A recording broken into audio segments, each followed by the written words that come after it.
Bismillahirrahmanirrahim. Assalamualaikum warahmatullahi wabarakatuh. Om Swastiatu, Namo Buddhaya. Salam sejahtera bagi kita semua. Perkenalkan, saya Ayu Tasya dan rekan saya Aulia Rahayu. Di sini kami akan mempresentasikan mata pelajaran Pendidikan Kewarganegaraan kelas 11 Bab 2, Sistem Pemerintahan di Indonesia. Sistem pemerintahan di Indonesia. Sistem pemerintahan berasal dari dua kata, yaitu sistem dan pemerintahan. Sistem berasal dari bahasa Latin, yaitu sistema, dan bahasa Yunani, yaitu sustema. Sementara itu, dalam bahasa Inggris, kata sistem merupakan terjemahan dari kata system, yang berarti susunan, tatanan, jaringan, atau cara. Maka dari itu, kita dapat mengatakan bahwa sistem adalah suatu kesatuan yang utuh, suatu rangkaian saling terkait satu sama lain, dan setiap bagian atau anak cabang dari suatu sistem menjadi induk sistem, dari rangkaian dan demikian seterusnya, hingga bagian yang terkecil. Kata selanjutnya yaitu pemerintahan atau government. Secara etimologis berasal dari bahasa Yunani, yaitu kuberneo atau nahkoda kapal, yang berarti menatap ke depan. Dalam arti sempit, pemerintahan dapat dipahami sebagai suatu pemerintah yang berdaulat, yang merupakan badan atau lembaga yang berwenang dalam melaksanakan kebijakan negara. Sementara dalam arti luas, pemerintahan diartikan sebagai suatu pemerintah yang berdaulat, yang merupakan gabungan seluruh badan lembaga kenegaraan yang berkuasa dan memerintah di wilayah suatu negara. Lantas, apakah arti dari sistem pemerintahan? Merujuk pada pengertian sistem pemerintahan yang telah kita uraikan sebelumnya, sistem pemerintahan dapat diartikan sebagai perangkat unsur yang secara teratur dan saling berkaitan yang dimiliki oleh suatu negara dalam mengatur pemerintahannya. Sistem pemerintahan negara dibedakan menjadi 3. Yang pertama, sistem pemerintahan presidensial. Yang kedua, sistem pemerintahan parlementer. Yang ketiga, sistem pemerintahan semi-presidensial. Yang pertama, sistem pemerintahan presidensial. Sistem pemerintahan presidensial atau sistem kongresional atau juga bisa disebut dengan sistem presidensil dapat diartikan sebagai salah satu sistem dari sistem pemerintahan yang kekuasaan utamanya berada di tangan seorang presiden dari lembaga eksekutif yang dipilih oleh rakyat melalui kegiatan pemilihan umum atau pemilu. Ciri-ciri sistem pemerintahan presidensial. 1.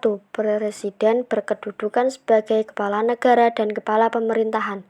2. Presiden dan parlemen dipilih langsung oleh rakyat melalui pemilihan umum. 3. Presiden dan parlemen tidak bisa saling memengaruhi dan menjatuhkan, karena masing-masing bertanggung jawab kepada rakyat. 4. Presiden tidak dapat diberhentikan oleh parlemen. Namun, jika presiden melakukan pelanggaran hukum yang sering, presiden dapat diadili dan dipecat DPR. 5. Presiden memiliki hak prerogatif atau hak istimewa untuk mengangkat dan memberhentikan menteri-menteri yang memimpin departemen dan non-departemen. 6. Menteri-menteri yang diangkat oleh presiden tunduk dan bertanggung jawab kepada presiden. Kelebihan dan kekurangan sistem presidensial. Kelebihannya: 1. Kedudukan badan eksekutif lebih stabil karena tidak bergantung pada parlemen. 2. Masa jabatan badan eksekutif lebih jelas karena adanya jangka waktu tertentu. 3. Penyusunan program kerja kabinet mudah disesuaikan dengan jangka waktu masa jabatannya. 4. Legislatif bukan tempat kaderisasi untuk jabatan-jabatan eksekutif karena dapat diisi oleh orang luar, termasuk anggota parlemen sendiri. Kekurangannya: 1. Dimungkinkan terjadinya kekuasaan absolut karena kekuasaan eksekutif di luar pengawasan langsung legislatif. 2. Kurang jelasnya sistem pertanggungjawaban karena presiden tidak bertanggung jawab kepada legislatif. 3. Pembuatan keputusan atau kebijakan publik umumnya hasil tawar-menawar antara eksekutif dan legislatif sehingga dapat terjadi keputusan yang tidak tegas. 4. Pembuatan keputusan memakan waktu yang lama. Pemerintahan parlementer. Sistem parlementer merupakan sistem pemerintahan yang berada di tangan parlemen. Sistem parlementer memiliki wewenang dalam mengangkat Perdana Menteri dan dapat menjatuhkan pemerintahan dengan mengeluarkan mosi tidak percaya. Pada sistem ini, kabinet mempertanggungjawabkan segala tindakannya kepada Badan Perwakilan Rakyat. Contoh negara yang menerapkan sistem ini adalah Inggris dan Belanda. Ciri-ciri pemerintahan parlementer. Yang pertama, eksekutif dan legislatif, mempunyai hubungan yang sangat erat. Kedua, eksekutif yang disusun oleh Perdana Menteri dibentuk oleh parlemen. Ketiga, kepala negara berkedudukan sebagai kepala negara saja, bukan sebagai kepala pemerintahan.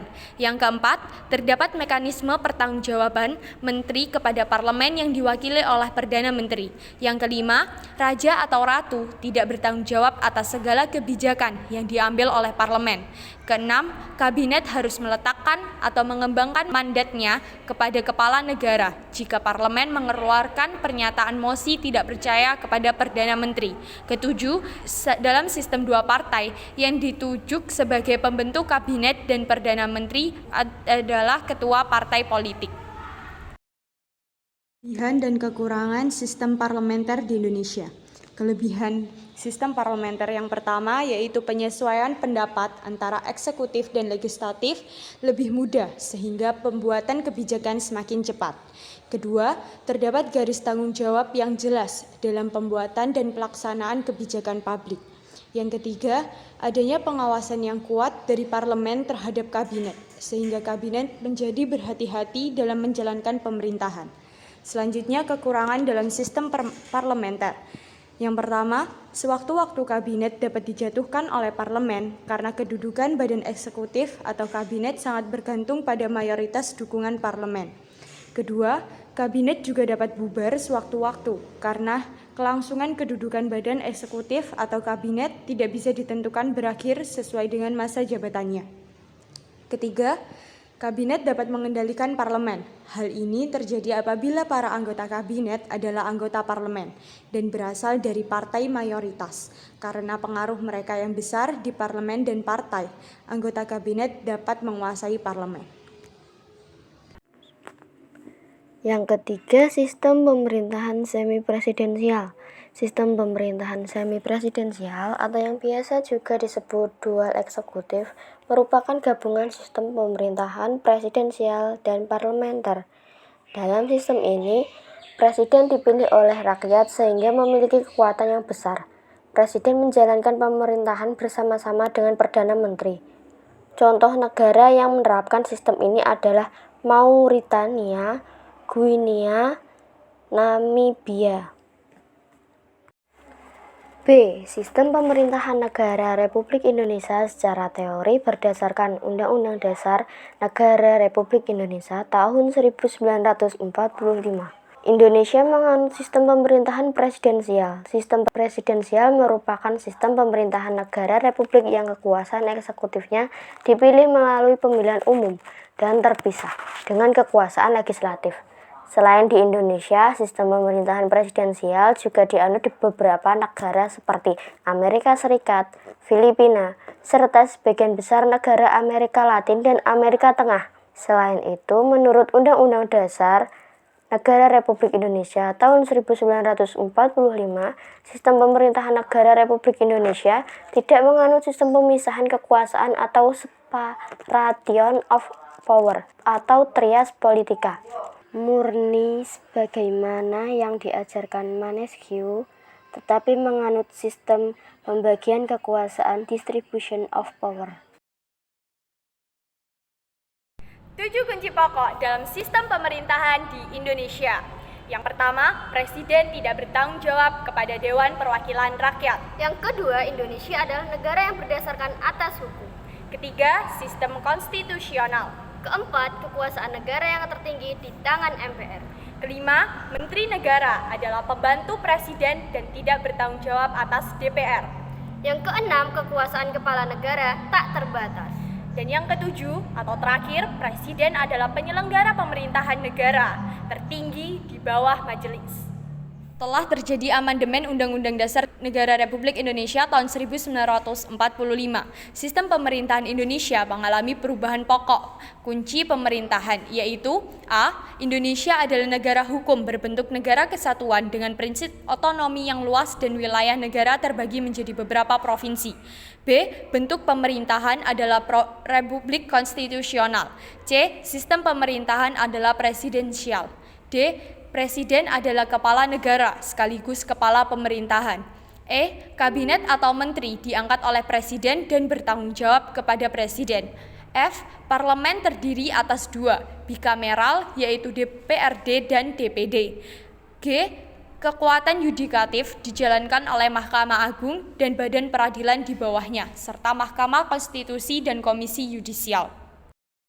Ada beberapa variasi dari sistem pemerintahan presidensial di Indonesia, yakni A. Presiden sewaktu-waktu dapat diberhentikan MPR atas usul dan pertimbangan dari DPR.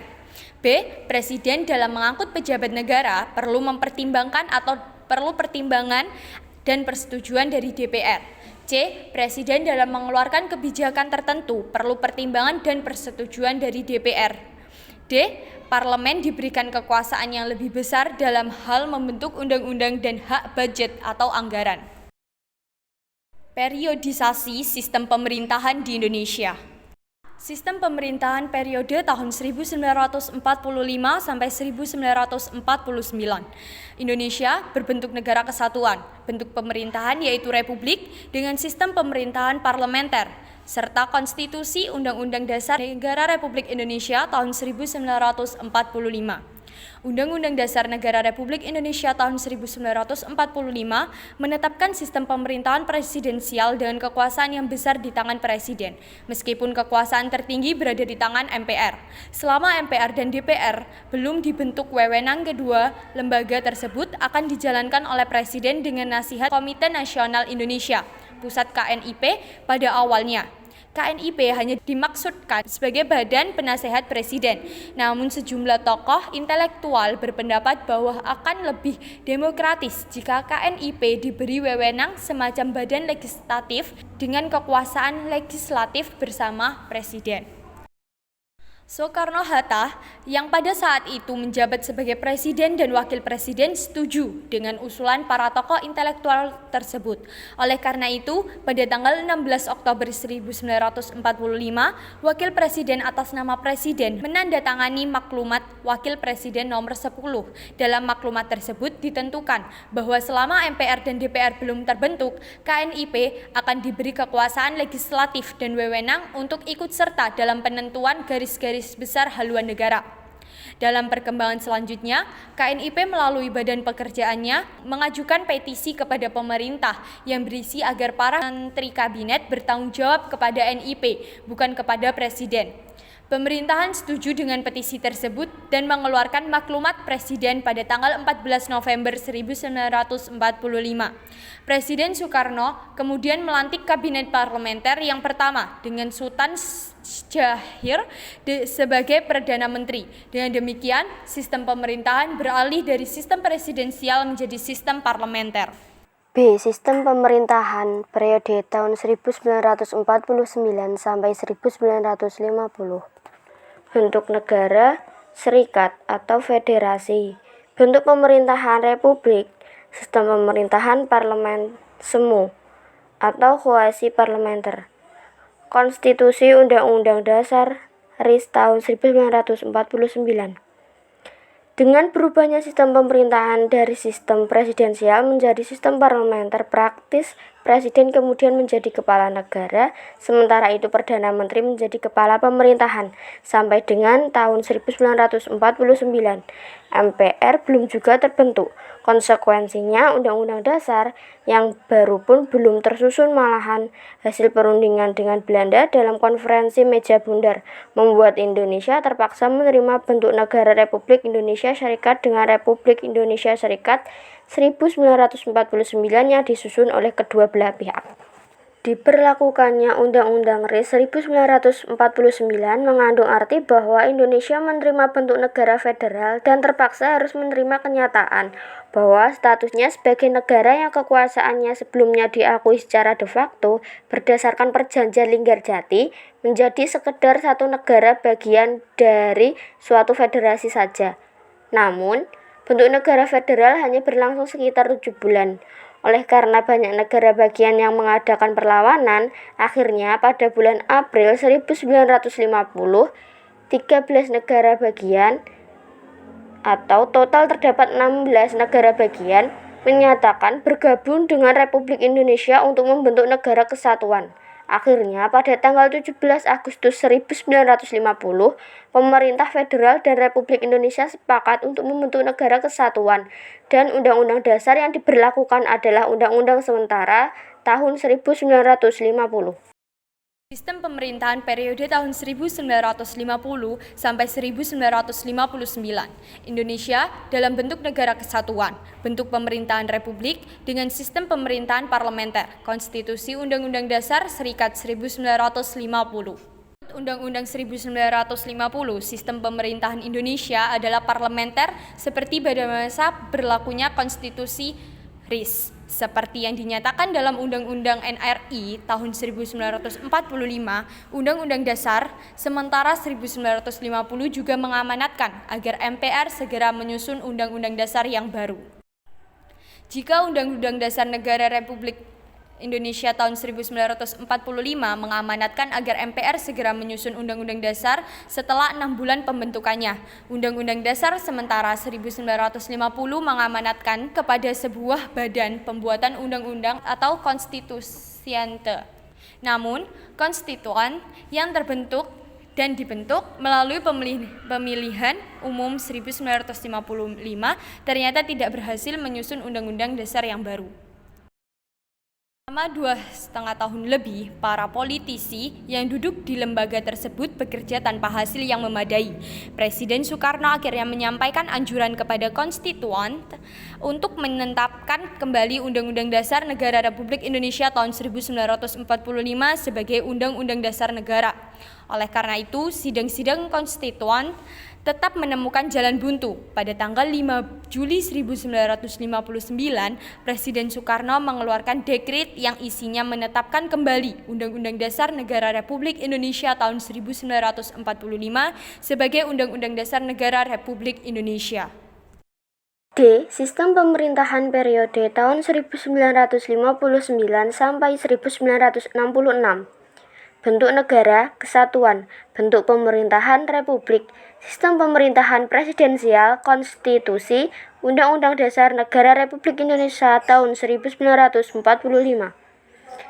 Pemberlakuan kembali Undang-Undang Dasar Negara Republik Indonesia tahun 1945 membawa sejumlah konsekuensi pada aspek ketatanegaraan. Contohnya, sistem pemerintahan adalah presidensial dan tanggung jawab ada di tangan presiden, sedangkan menteri-menteri merupakan pembantu presiden.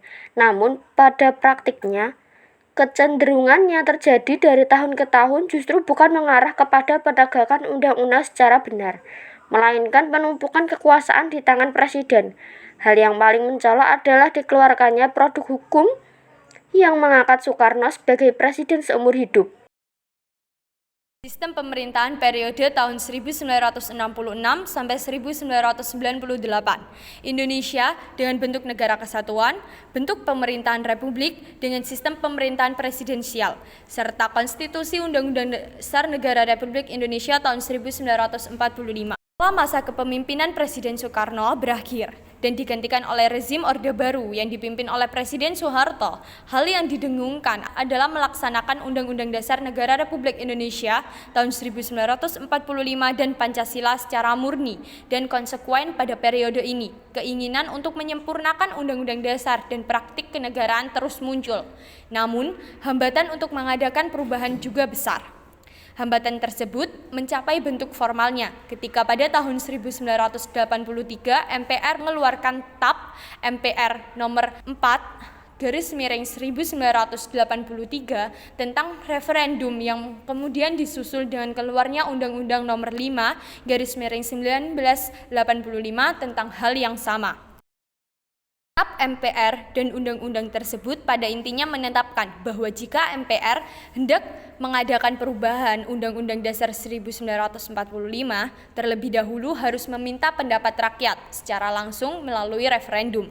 Sistem pemerintahan Indonesia menurut Undang-Undang NRI tahun 1945 adalah presidensial. Pada masa pemerintahan Orde Baru, sistem pemerintahan ini dijalankan dengan jadi adanya kekuasaan yang besar pada lembaga kepresidenan. Hampir semua kewenangan presiden yang diatur menurut UUD NRI tahun 1945 dilakukan tanpa melibatkan pertimbangan atau persetujuan DPR. Sebagai wakil, oleh karena itu, kekuasaan presiden menjadi sangat besar dan cenderung disalahgunakan. F. Sistem pemerintahan periode tahun 1998 sampai sekarang. Bentuk negara kesatuan dengan prinsip otonomi daerah yang luas. Bentuk pemerintahan republik konstitusional. Sistem pemerintahan presidensial. Konstitusi Undang-Undang Dasar Negara Republik Indonesia tahun 1945. Peralihan sistem pemerintahan pasar masa Orde Baru ke masa reformasi tidak begitu saja langsung terrealisasi. Pada masa reformasi telah dilakukan amandemen Undang-Undang Dasar Negara Republik Indonesia tahun 1945 sebanyak 4 kali, 1999, 2000, 2001, 2002. Berikut ini akan diuraikan perubahan-perubahan yang bersifat mendasar dan nyata dalam sistem ketatanegaraan kita setelah amandemen. Pertama, hasil amandemen tahap pertama adalah pasal 7 yang menyebutkan bahwa presiden dan wakil presiden memegang jabatan selama masa 5 tahun dan sesudahnya dapat dipilih kembali untuk jabatan yang sama hanya untuk 1 kali masa jabatan. Sebelum amandemen tidak ada frasa yang berbunyi hanya untuk 1 kali masa jabatan. Selanjutnya, dalam amandemen ketiga disebutkan bahwa presiden dan wakil presiden dipilih dalam satu pasangan secara langsung oleh rakyat. Kedua, amandemen kedua dan ketiga menghasilkan peraturan bahwa semua anggota MPR diangkat melalui pemilihan umum. Ketentuan Undang-Undang Dasar ini berbeda sama sekali dari ketentuan sebelumnya, di mana jumlah anggota MPR yang diangkat cukup besar. Ketiga, kekuasaan DPR sebagai pembuat undang-undang semakin besar dalam amandemen pertama. Dinyatakan bahwa DPR memegang kekuasaan membuat undang-undang dan setiap rancangan undang-undang dibahas DPR bersama Presiden untuk mendapat persetujuan bersama. Keempat, terdapat pula kemajuan mendasar dalam bidang yudikatif yaitu adanya Mahkamah Konstitusi yang berhak melakukan uji undang-undang terhadap Undang-Undang Dasar pada tingkat pertama dan terakhir yang keputusannya bersifat final dan mengikat. Secara garis besar, pokok-pokok sistem pemerintahan Indonesia pada masa reformasi adalah sebagai berikut. 1. Bentuk negara kesatuan dengan prinsip otonomi daerah yang luas. 2. Bentuk pemerintahan adalah republik, sedangkan sistem pemerintahan presidensial. 3. Presiden adalah kepala negara dan sekaligus kepala pemerintahan. 4. Kabinet atau menteri diangkat oleh presiden dan bertanggung jawab kepada presiden. 5. Parlemen terdiri atas 2 bagian, bikameral, DPR dan DPD. 6. Kekuasaan yudikatif dijalankan oleh Mahkamah Agung dan badan peradilan di bawahnya. Beberapa variasi sistem pemerintahan presidensial di Indonesia adalah: yang pertama, presiden sewaktu-waktu dapat diberhentikan oleh MPR atas usul dari DPR. Kedua, memerlukan pertimbangan atau persetujuan dari DPR dalam mengangkat pejabat negara. Ketiga, presiden perlu pertimbangan atau persetujuan dari DPR dalam mengeluarkan kebijakan tertentu. Terakhir, parlemen diberi kekuasaan yang lebih besar dalam hal membentuk undang-undang dan hak budget anggaran. Salah. Jadi, dapat kita simpulkan bahwa pemerintahan di Indonesia telah banyak mengalami perubahan, mulai dari tahun 1945 sampai sekarang ini. Dan yang akhirnya, Indonesia tetap berdiri dengan kokoh sampai sekarang dan menjadi negara Republik Indonesia yang berdasarkan Undang-Undang Dasar 1945 dengan ideologi Pancasila.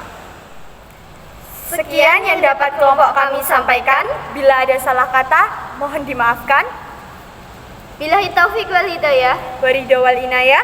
Wassalamualaikum warahmatullahi wabarakatuh.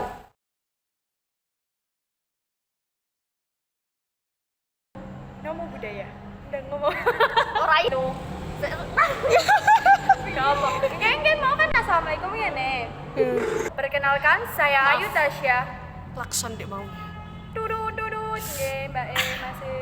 Ayu Tasya. Kasih itu apa? Bahasamu Oh kan? iya bahasanya lali. Di Indonesia. Enggak bercanda. Wes cut ya.